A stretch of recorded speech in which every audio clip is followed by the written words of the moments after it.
오늘 우리에게 허락하신 하나님의 말씀은 사도행전 16장 16절로 25절까지 말씀입니다.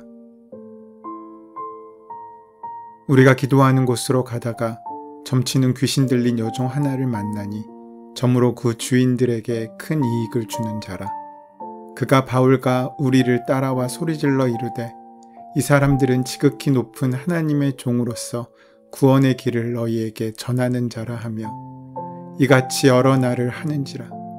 바울이 심히 괴로워하여 돌이켜 그 귀신에게 이르되 예수 그리스도의 이름으로 내가 내게 명하노니 그에게서 나오라 하니 귀신이 즉시 나오니라.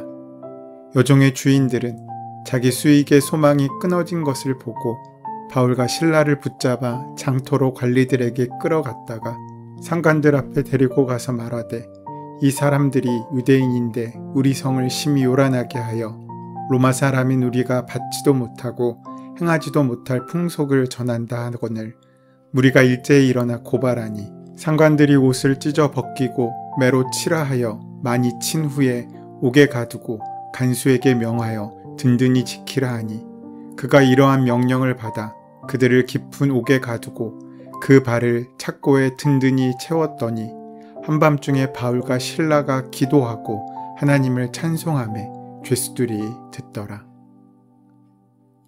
때로 삶은 우리가 예기치 않은 방향으로 우리를 이끌어가기도 합니다.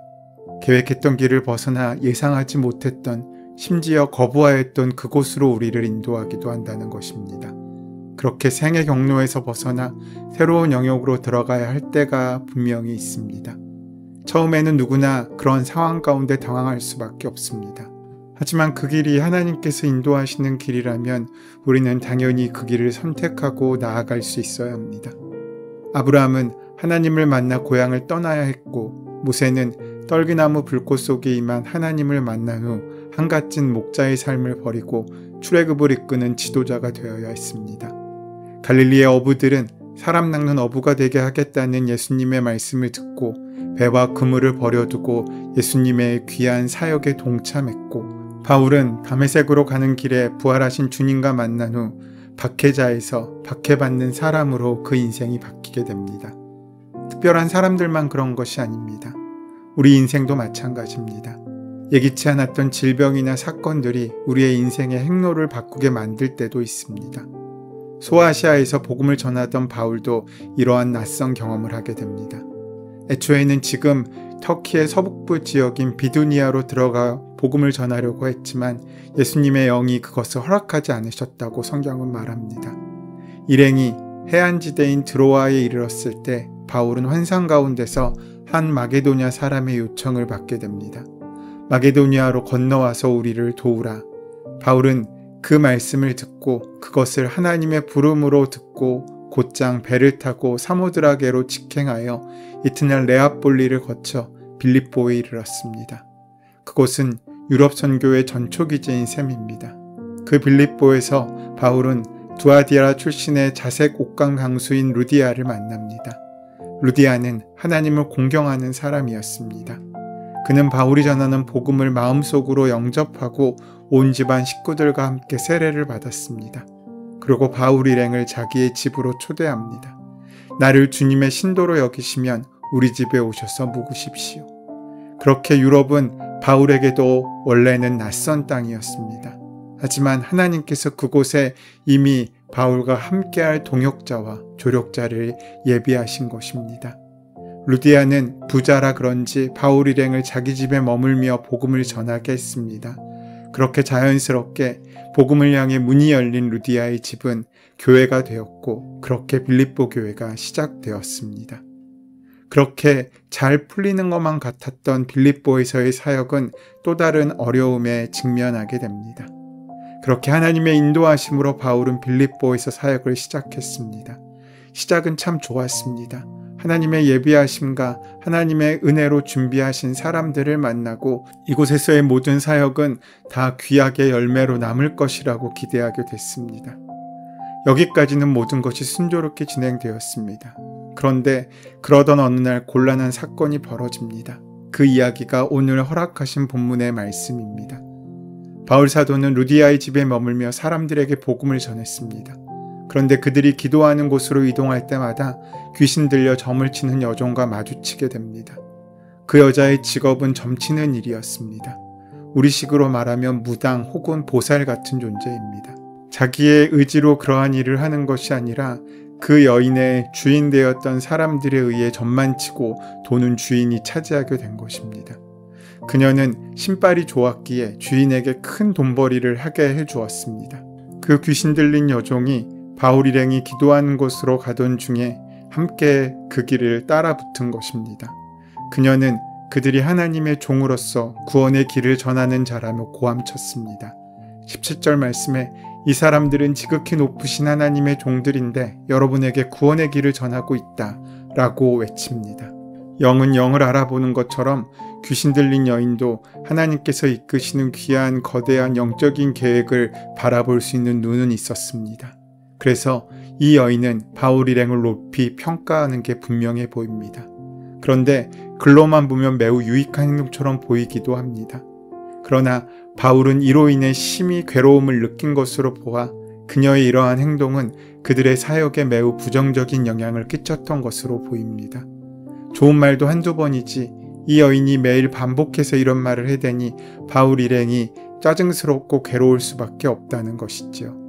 본문에 따르면 바울이 이에 심히 괴로워했다라고 말씀합니다. 귀신 들린 자의 외침은 빌립보 사람들로 하여금 바울 일행을 경계하도록 하여 도리어 복음의 전파에 걸림돌이 되었던 것 같습니다. 이런 일들이 여러 날 반복되자 바울은 지체 없이 예수 그리스도의 이름으로 귀신을 쫓아냈습니다. 바울은 그 귀신에게 명령합니다. 18절 말씀에 내가 예수 그리스도의 이름으로 내게 명하니 이 여자에게서 나오라. 그 순간 귀신이 나갔습니다. 이 얼마나 좋은 일입니까? 악한 영에 사로잡혀 있던 한 여인이 비로소 영적인 자유를 얻게 된 것입니다.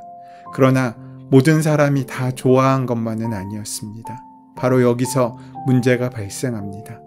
그 여종의 주인은 귀신 들린 여종의 능력을 이용해서 점을 치고 돈을 많이 벌었습니다.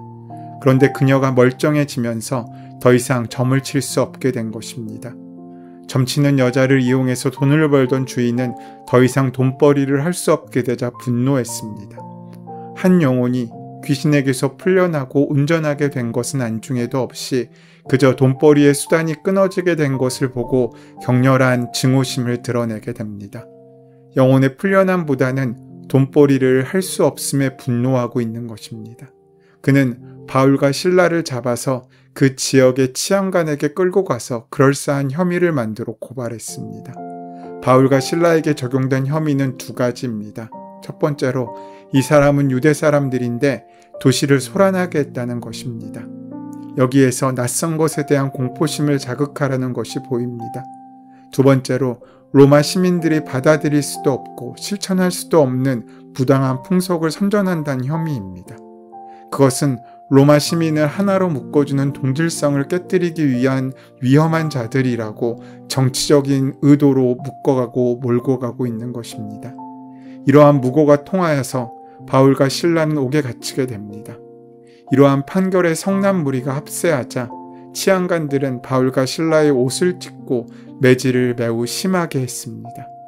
옷을 찢는다는 것은 그들이 취약한 처지에 놓여지게 됨을 드러내는 동시에 그들에게 수치심을 안겨주기 위한 것일 겁니다.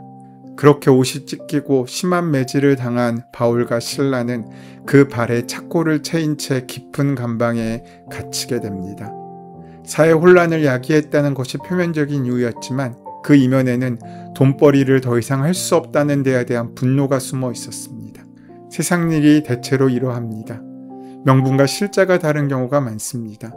겉으로는 그럴듯한 이유와 명분을 내세워도 실상은 자기 이익이 침해되거나 포기해야 될 경우 그것에 대한 분노와 증오가 감추어져 있는 포장된 위선의 모습을 우리는 많이 만날 수 있습니다. 말은 이렇게 진실을 드러내기도 하지만 또 그 진실을 감추기도 하는 것입니다.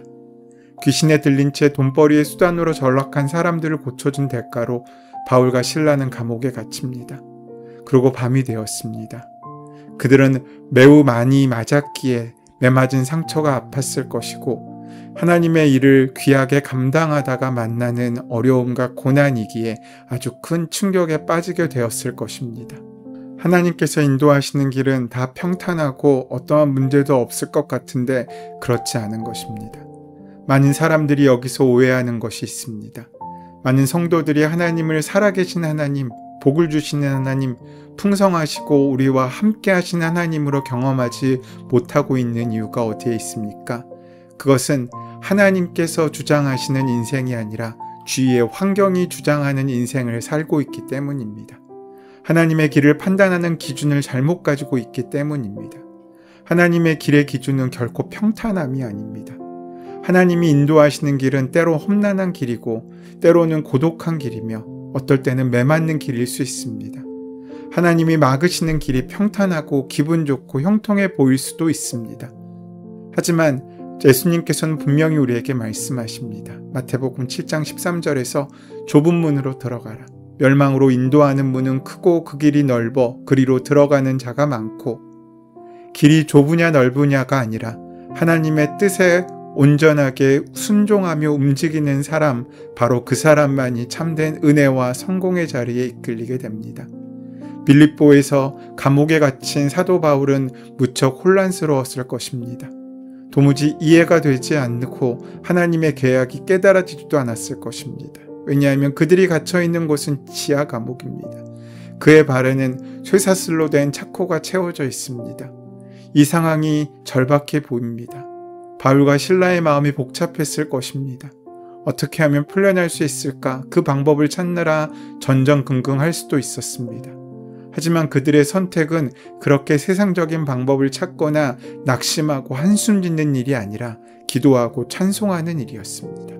25절 말씀에 한밤중에 바울과 실라가 기도하고 하나님을 찬송하며 죄수들이 듣더라. 바울과 실라는 감옥에 갇혀서도 기도를 드렸고 하나님을 찬송했습니다. 그저 조용히 속으로 억누르며 기도한 것이 아니라 주변에 갇혀있던 죄수들도 들을 만큼 기쁘고 감사하고 감격적으로 기도하며 찬송한 것입니다. 복음을 전하다가 뜻하지 않게 감옥에 갇혔다면 분명 실망할 만도 한데 더 나아가 짜증이 날 수도 낙심할 수도 있었을 것입니다.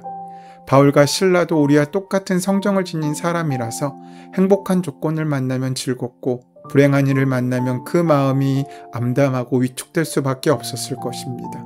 하지만 바울은 감옥에서 기도함으로 말미암아 그곳을 기도원으로 바꾸었습니다. 감옥을 그는 하나님의 사람이 머무는 수도원으로 바꾸어 버린 것입니다. 수도원과 감옥의 공통점이 있습니다. 높은 담으로 쌓여 있어서 밖으로 출입할 수 없습니다. 한번 들어가면 나오지 못합니다. 나올 자유도 들어갈 자유도 없습니다. 마음대로 먹지 못하며 마음대로 행동할 수도 없습니다. 하지만 수도원과 감옥엔 분명한 차이점이 있습니다. 감옥은 억지로 들어가는 곳이지만 수도원은 자유로운 결심에 의해 들어갑니다. 감옥은 죄성이 드러나는 곳이지만 수도원은 영성이 드러나는 곳입니다. 감옥은 탄식과 원망과 불평이 있는 곳이지만 수도원은 감사와 찬송과 은혜가 넘치는 곳입니다. 감옥은 지옥으로 통하는 곳이지만 수도원은 천국으로 통하는 곳입니다. 사도 바울은 감옥에 들어갔으나 감옥을 수도원으로 바꾸었습니다. 죄수가 아닌 성도로 들어갔으며 하나님의 수도사로 감옥에 있습니다. 어떠한 곳에 놓여 있더라도 기도하는 곳은 그 자리가 바로 기도원이고 하나님과 통하는 하늘문이 열리는 곳이고 우리가 그렇게 수도사가 되는 곳입니다. 인생의 항로에서 어떤 땐 감옥에 갇혀 있는 것처럼 어두운 환경이 내 앞을 가로막을 때가 있습니다. 실패할 때, 환난이 휘몰아칠 때, 앞뒤가 꽉 막힐 때, 탄식하고 원망하면 감옥이 되고 기도하면 그 자리가 은혜의 자리로, 기도의 자리로, 기도원으로 바뀌게 되는 것입니다. 원망하고 불평하면서 앞뒤가 꽉 막힌 사람으로 살면 자기 자신이 사는 곳을 캄캄한 장벽으로 둘러싸인 감옥으로 스스로의 인생을 만들어갑니다. 기도하는 사람은 하지만 갇히지 않는 자유를 누리면서 그곳에서 오히려 하나님의 은혜를 만나는 수도원을 일구어가는 사람입니다. 바울 사도는 기도함으로 그 감옥문을 열었습니다. 중요한 것은 환경이 아닙니다. 사방이 막혀 있어도 기도하는 바로 그 사람에겐 하늘문이 열립니다. 오늘 우리의 인생을 살아가는 복된 시간들 속에서 그렇게 하늘의 문을 여는 은혜가 함께하게 되시기를 소원하고 축원합니다. 우리의 힘이 되신 여호와 하나님, 바울과 실라가 만난 고난이 결코 실패가 아님을 믿습니다. 우리가 만나는 모든 삶의 순간순간이 하나님의 영광을 드러내는 통로가 될 수 있도록 다만 기도하게 하여 주시옵고 우리의 기도를 들으시고 응답하여 주시옵소서. 예수님의 이름으로 기도드립니다. 아멘. 이제 오늘 이 아침 우리에게 허락하신 본문의 말씀이 오늘 나에게 주시는 말씀으로 만나지고 들려지기 위하여 본문의 말씀을 깊이 묵상하시고 함께 기도하는 시간 가지도록 하겠습니다. 함께 기도합니다.